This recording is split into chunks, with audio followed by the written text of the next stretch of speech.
নাই বেটা, কাইলৈ আমাক শিক্ষামূলক ভ্ৰমণলৈ নিব নহয়, গম পাও নে নাপাও? মই গমেই নাপাওঁ নহয়। বিশ্ব মজা লাগিব। ক'তনো নিব? শিৱসাগৰ নিব আকৌ। ৰংঘৰ, কাৰেংঘৰ, শিৱদৌল চব চাবলৈ পাম, মজা লাগিব। বিশ্ব কথাটো শুনিয়ে যাওঁ যাওঁ লাগিছে দেখোন এতিয়াই। পিছে আমাৰ লগতনো কোন ছাৰ বাইদেউ যাব? তহঁতি গমেই নাপাও নেকি? সুৰজ ছাৰ যাব, ৰেণুমালা বাইদেউ যাব। লম্বু ভৱানী নাযায় নেকি? যাব, কিয় নাযাব। ঠিক আছে ব'ল, এতিয়া আমি ঘৰে ঘৰে যাওঁ। কাইলৈ আকৌ 5টা বজাতে স্কুলত পাবগৈ লাগিব নহয়। মজা লাগিব, ব'ল ব'ল। জহনীবিলাকো অহাই নাই যে এতিয়ালৈকে। ৰেণুমালা বাইদেউ আহিছে দেখোন।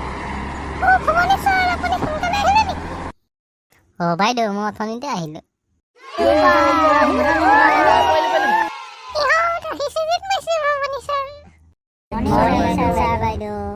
Morning, good morning. এটা কথা মনত ৰাখিবি কিন্তু, তাত গৈ তহঁতি উৎপাত কৰিলে পিঠি ডাল ডাল কৰিম মই।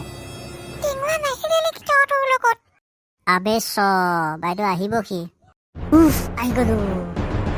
এতিয়া তোমালোক চব আহিলা নহয়, এতিয়া গৈ বাছত বহাগৈ আৰু কোনেও যাতে উৎপাত নকৰা।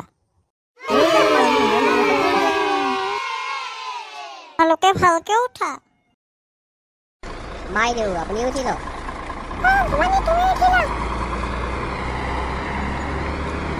মই তোমালোকৰ এতিয়া নাম মাতিম, সকলো আহিছানে কবা দেই।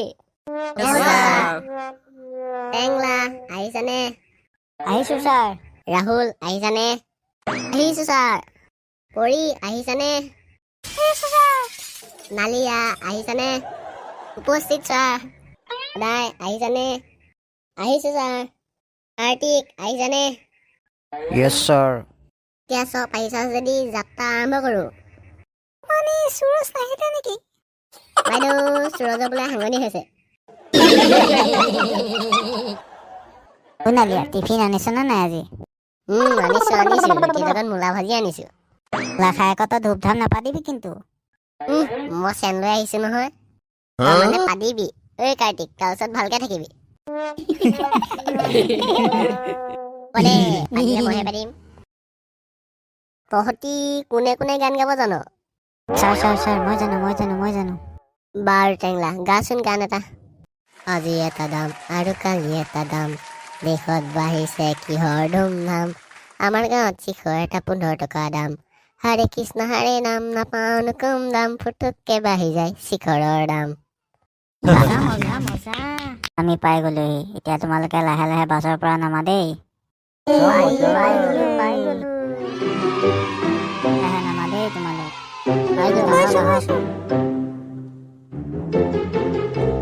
বাছৰ পৰা সকলো তোমালোক নামিলে নহয়। প্ৰথমতে আমি চাম ৰংঘৰ। আহা ছাত্ৰ ছাত্ৰীসকল, মোৰ পিছে পিছে আহা। সকলো আহিলে নহয়? সকলো আহিলে। তোমালোকৰ যেন এই পিছফালে থকা ঘৰটো দেখিছানে? এই ঘৰটোৰ নাম কি তোমালোকে জানানে? নাজানো ছাৰ। এইটোৱে হৈছে ৰংঘৰ। সঁচাকৈ বহুত ধুনীয়া ছাৰ। বাৰু ছাত্ৰ ছাত্ৰীসকল, তোমালোকে কোৱাচোন ৰংঘৰ কোনে নিৰ্মাণ কৰিছিল আৰু কিমান চনত? নাজানো নহয় ছাৰ। ৰংঘৰ 1746 চনত স্বৰ্গদেউ প্ৰমোদ সিংহৰ ৰাজত্বকালত নিৰ্মাণ কৰা হৈছিল।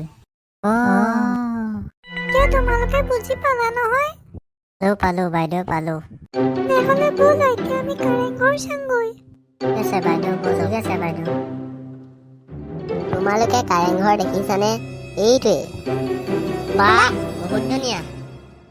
1940 চনত স্বৰ্গদেউ শুক্লুংমুঙে এই কাৰেংঘৰটো প্ৰথম নিৰ্মাণ কৰিছিল। তাৰ পাছত প্ৰমোদ সিংহই ইয়াক ইটাৰে নিৰ্মাণ কৰে। ছাৰ, আজি বহুত নজনা কথা শিকিলো দেই। ঠিক আছে বাইদেউ। ছাত্ৰ ছাত্ৰীসকল, এতিয়া ব'লা আমি শিৱদৌল চাওঁগৈ। ঠিক আছে ছাৰ। ছাত্ৰ ছাত্ৰীসকল, এইটোৱে হৈছে শিৱদৌল। বাৰু তোমালোকে কোৱাচোন শিৱদৌল কোনে নিৰ্মাণ কৰিছিল? নাজানো ছাৰ। স্বৰ্গদেউ শিৱসিংহৰ দ্বিতীয় পত্নী অম্বিকা কৌৰীৰ নেতৃত্বত 1731 খ্ৰীষ্টাব্দত সোণৰ কলচীৰ সৈতে শিৱদৌল নিৰ্মাণ কৰা হৈছিল। আমি এইবোৰ কথা জনাই নাছিলো। এই শিৱদৌলটো অসমৰ আটাইতকৈ ওখ শিৱদৌল। সঁচাকৈ আজি বহুত কথাই শিকিলোঁ ছাৰ। ঠিক আছে বাইদেউ।